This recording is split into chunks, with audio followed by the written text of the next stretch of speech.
What's good, boys? I'm just coming here today to make a YouTube video. Many people have requested me to make a YouTube video. I don't know if this is something that I will do for a long time or whether this will be a one and done thing. My plan is to maybe do it quite a lot. I do enjoy watching YouTube videos like Lynn's and Troy Jan's, and I do kind of want to make my own videos. So for our first video, I thought I would come to you with a 5 tips and tricks. I will do a bonus tip as well, so if you stay around for the last tip, you will see that. These will be a little bit unique and a little bit different to what you've heard before. Well, some of them will be, because if I'm being completely honest with you, I don't know many people who play the game like me. I play the game a little bit weird. And I do get called out for it quite a lot, saying, why do you play the game like this? But it's just the way that I've learned the game, it's just the way that I play the game. And for the majority of the time, it definitely works. So, for tip number 1, I feel like the easiest way to do this video would be to go from the easiest tips to the hardest tips. And what's going to save you time in races to what's going to save you time overall over a entire race, instead of just kind of the silly little mistakes that you make. So tip number 1 is going to be things like knowing when to check up, knowing when someone's about to crash in front of you, reading that, knowing that if you don't get out of that situation as fast as you can, you're going to cost yourself about 10-15 seconds. So for instance, we're in the wrong section here really, but let's give you an example. So we're coming into the whoops, we've made a terrible mistake, we've missed a whoop.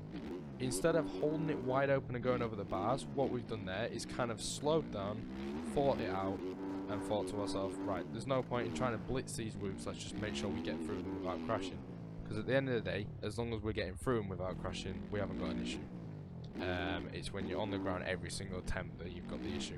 Another tip, for instance, is say there, I made a mistake in the corner, I'm not going to hit the triple, so we're just going to triple out. But now we've cased this, look. So once we've cased this triple just here, there is absolutely no point in trying to triple out because we will crash. So we've cased this triple and we've bounced into the face of this. There's no point in trying to get the triple out because we'll land like this probably and go straight over the berm, over the bars, and you've costed yourself at least 5-10 seconds there.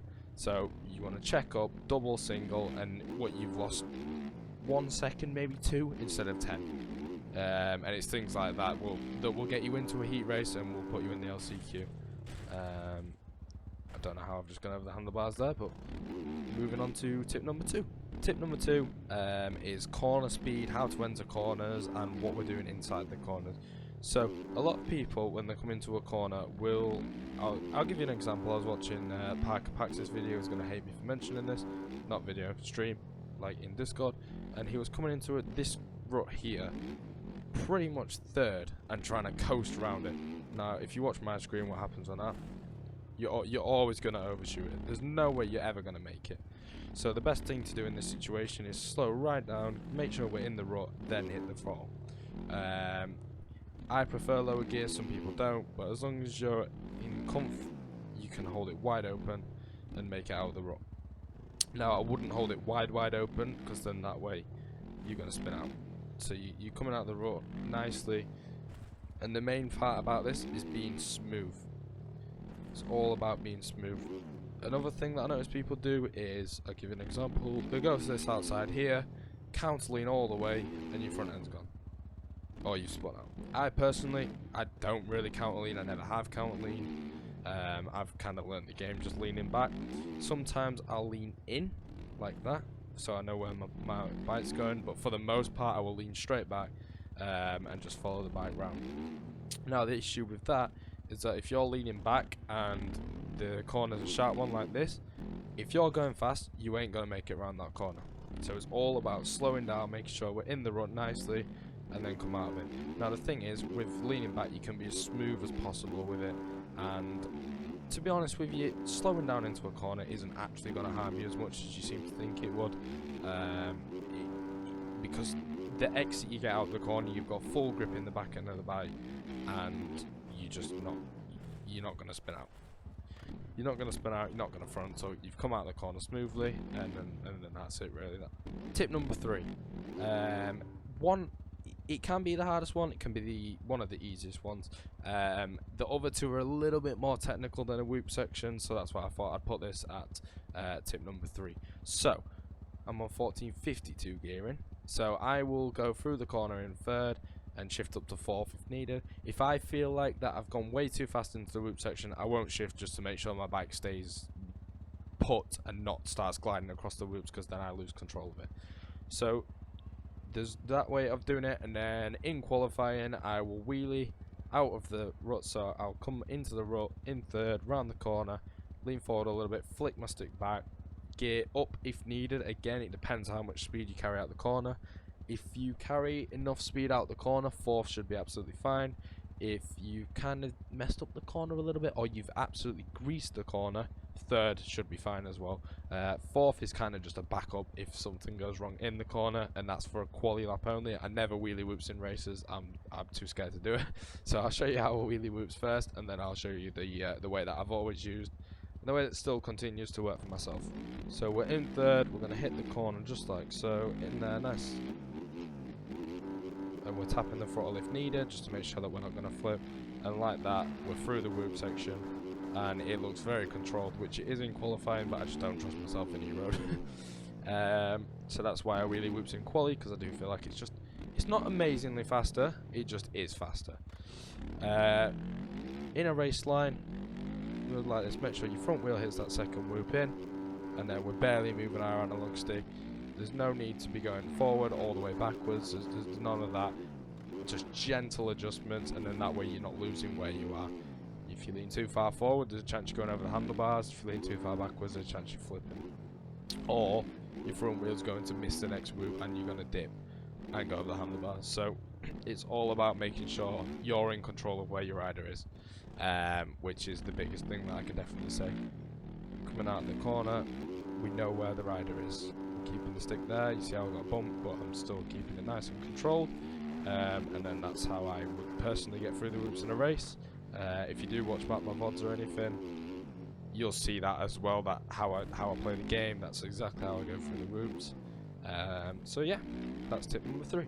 A big one as well in the whoop section, I've just thought of, is, and most of the track actually, is standing up and sitting at the right time is the most important thing. So as soon as your front wheels hit the whoop section, you want to be standing straight up and making sure that your analog stick's in center position. You don't want to be leaning back, you don't want to be leaning forward. So boys, tip number 4 is a very, very technical-ish one. Once you've got it down, it's easy, but learning it is a little bit hard. Now, I will show you in replays because it's a bit of a hard one to explain. So what we're going to be doing is kind of soaking up the little doubles. So we're going to come into this corner here nicely and kind of almost push our front wheel into that and soak it up. Now, the reason that this is hard is because you don't want to go straight over the handlebars, but you'll see here, kind of soaking it up, scrubbing it a little bit, and these all gain you little tenths here and there.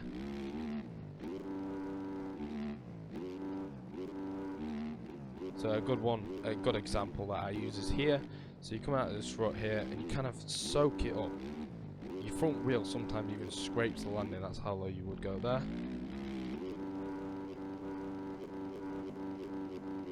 Sorry, but I just had to cut to get back into this section here. So again, I'll show you in replays this time. So we're coming into this corner here, we're railing this rut, kind of wheeling into that, soaking it up, and then scrubbing that triple there. So I'll show you what that looks like in replays now. So you'll see, look, start to lift the wheel there, kind of use that to soak up the double. My front wheel almost lands on the double, you'll see. That was a little bit sketchy. Sometimes it won't go like that and it'll scrub nicely. Sometimes you may even clip your front wheel on that from how low you stay. But that's just an example of what I mean by how low you can stay when you're soaking things up like that. And that is my tip number 4. It's not really used in races. It's kind of a pointless tip when it comes to racing, unless you're very confident doing it. I'm fairly confident doing it. If I need to get away from someone or I need to put a good lap in quali, I will try it. It's not very often that you're going to go over the handlebars doing it. You may just nosedive and mess the section up or something like that, but it's just something that I learned. Okay, boys. Tip number 5, the biggest one, 100% by a mile. There's different ways you can scrub jumps. I see Reaper kind of absolutely send it. I see Lynn's kind of do controlled ones. Dylan, someone who absolutely throws it as well. There's quite a lot of different ways. If you watch Casanova, someone like that, they also absolutely throw it sideways, which looks really cool. But my way of doing it is more of a soak up type of scrub way. So we'll go up to it and we're kind of soaking it up and leaning all the way back.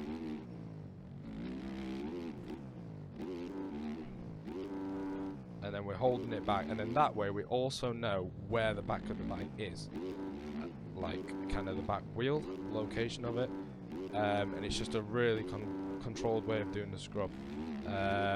So we're coming up to this. I also kind of sometimes I will break off the top of triples, things like that, just to soak the bike up as much as physically possible, because you can only scrub so hard in this game. But I definitely use my brake to kind of slow the bike down and scrub, because if I scrub how I do, I'll land in the corner, because it does kind of keep you very, very low. So I do have to brake a little bit coming off of jumps, but it's absolutely fine. It doesn't cost me time or anything, and it's a nice easy one. Scrubbing that table, things like that, scrubbing this, scrubbing on things like this. So as far as scrubbing goes, you can watch it all on controller overlay. Kind of lean forward, then lean back, soak the jump up, and throw a scrub at the same time. It's nice and simple. Definitely don't do that one. But that's tip number 5. The last extra tip that I'm going to give you, and it is mainly for qualifying. If you use these in race lines, you're kind of a legend. But it's definitely a qualifying one. So people will ask you in chat or something like that, if you've gone about 0.5 seconds faster than someone else and they think their lap's an absolute burner, the chances are they probably use something that you'd like to call a bit of a low line. So for an example, there's one here. If you hit the middle rut, you will go into the lip, which will send you very, very high in the sky. Now if you cut down from the middle rut and hit the low line, which is the lower side of the takeoff, you're going to save yourself time, and you've hit the corner a little bit faster as well. And it's things like that. They only gain you little tenths, but that's what's going to win you qualifying and get you second in qualifying. And it just all comes with practice, knowing line choices, knowing what's got a lip on it and what's not got a lip on it. You can use these in races if you feel comfortable enough. I myself, I do use sometimes. If I need to pull away from someone, for the most part, I'll just stick to being consistent and making sure that I'm getting around the track in the lead, and not throwing away a big lead if I need to. But yeah, so that's my 5 tips, well 6 tips, from a Supercross Pro. And as I mentioned, I've got a fair few achievements, so you can take my tips if you want, or you can just tell me to go away. But any feedback left in the comments on this video, just let me know. And as well, any other ideas for a YouTube video, because I'm not very good at coming up with things myself, but I'm willing to try anything, and we'll see how this video does. If you do like, oh sorry. If you did like this video, make sure to give me a like and subscribe, and just let me know how you thought I did in this video.